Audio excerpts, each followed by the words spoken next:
lights on. Right.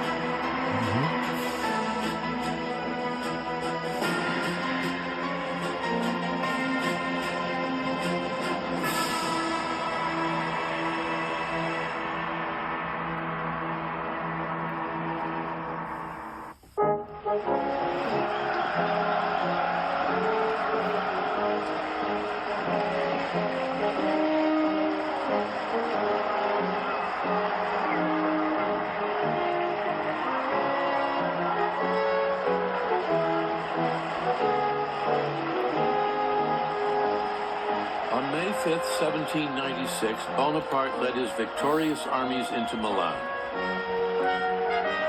He was greeted by the Milanese as a heroic liberator, the general who freed them from their Austrian rulers. Close that with Steve. Get that We one. come to break your chains, No, Bonaparte keep proclaimed. that going, Steve. But just open the door.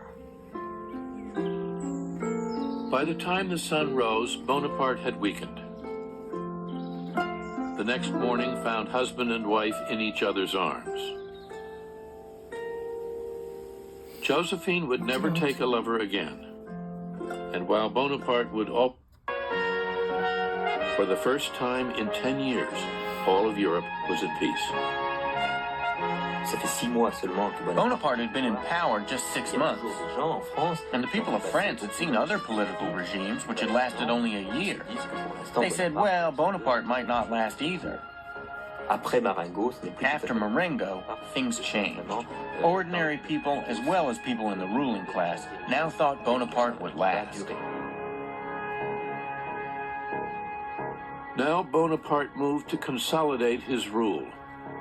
At his urging, the French Constitution was again amended, and at 33, Bonaparte became first consul for life, with near dictatorial powers. A king in all but name. The more power that Bonaparte gets, the more he wants. And it escalates step by step. Never too much at once, always step by step, gradually, and always with Napoleon looking back and saying, remember, I am going to protect the gains of the revolution. They're safe with me. As the 19th century began, Bonaparte set out to prove that he could govern as well as he could fight. A newborn government, he told his secretary, must dazzle and astonish.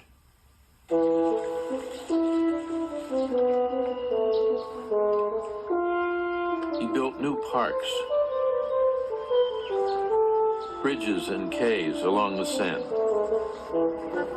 canals, reservoirs, and roads.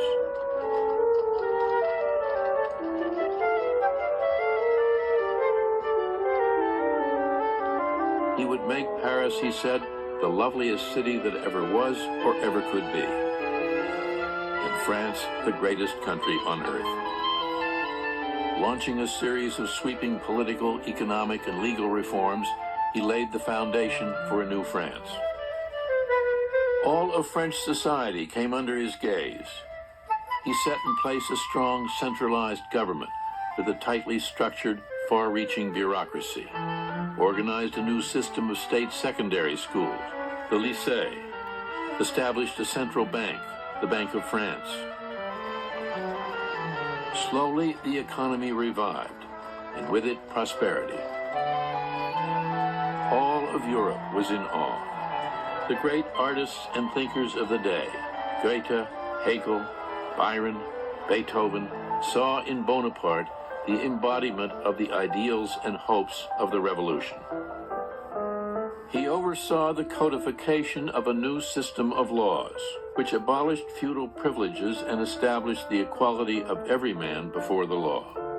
Bonaparte's civil code remains the basis of French law to this day. In 1801, Bonaparte signed an agreement with the Pope, the Concordat, making Catholicism the dominant but not exclusive religion of France. He had no personal use for religion, but he understood its political value. If I governed a nation of Jews, he said, I should restore the Temple of Solomon. Religion is excellent stuff for keeping common people quiet.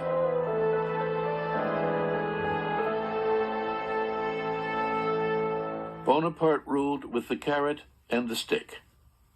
To reward men of accomplishment, he created a special mark of esteem, the Legion of Honor. My motto has always been, he said, a career open to all talents, without distinctions of birth. He believed in equality.